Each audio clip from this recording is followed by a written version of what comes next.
Hello. If you're seeing this, then you're part of a very small group of individuals that has a chance to make a tremendous impact on this project. Now, what you're about to hear is an excerpt of a new composition called Songs for the People. It's a musical setting of the poem by Frances Ellen Watkins Harper.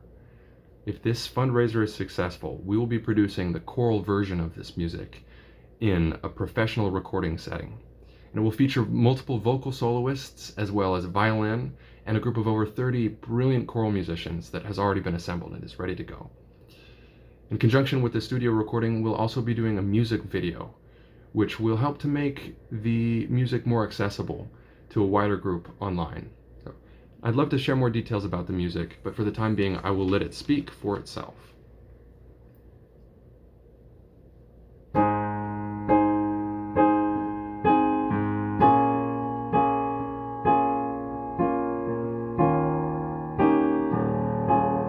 Let me make the songs for the people, songs for the old and young, songs to stir like a battle cry, wherever they are sung, not for the clashing of sabers,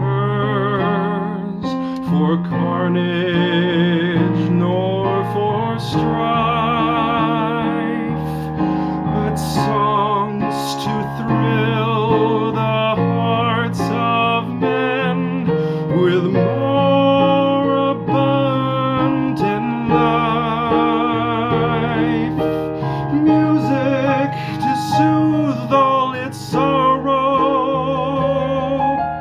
till war and crime shall cease,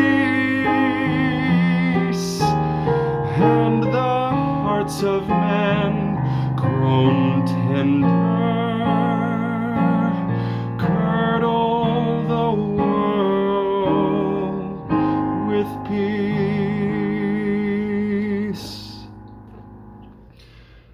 Now, for those of you who don't know me, my name is John Bergquist, and I've been passionate about choral music from a young age. I studied it at the University of Utah, and I'm currently based in Los Angeles.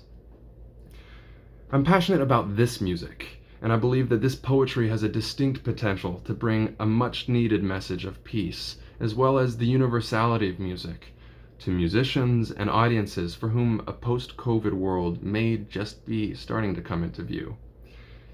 In setting this text, I was inspired by not only the works, but also the life of the poet Frances Harper, a prolific writer and activist who dedicated most of her life to the causes of abolitionism and women's suffrage.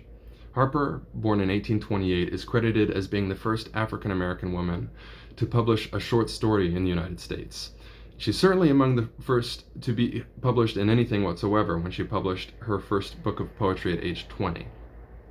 As a child, she was able to attend school until age 13, when she left and got work as a nursemaid and seamstress in a white household that owned a bookstore, where she was able to spend her free time and continue to foster her love for poetry and literature.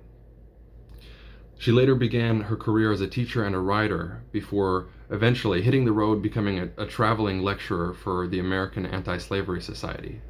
She died in 1911, just 9 years before women were finally granted the right to vote in this country. I haven't been able to find any information on Harper that suggests that she was a musician in her own right, but I think it's clear by her poetry that she believed in the power it has. I believe this music has that kind of power, and I hope it will someday be sung in concert halls around the country and throughout the world.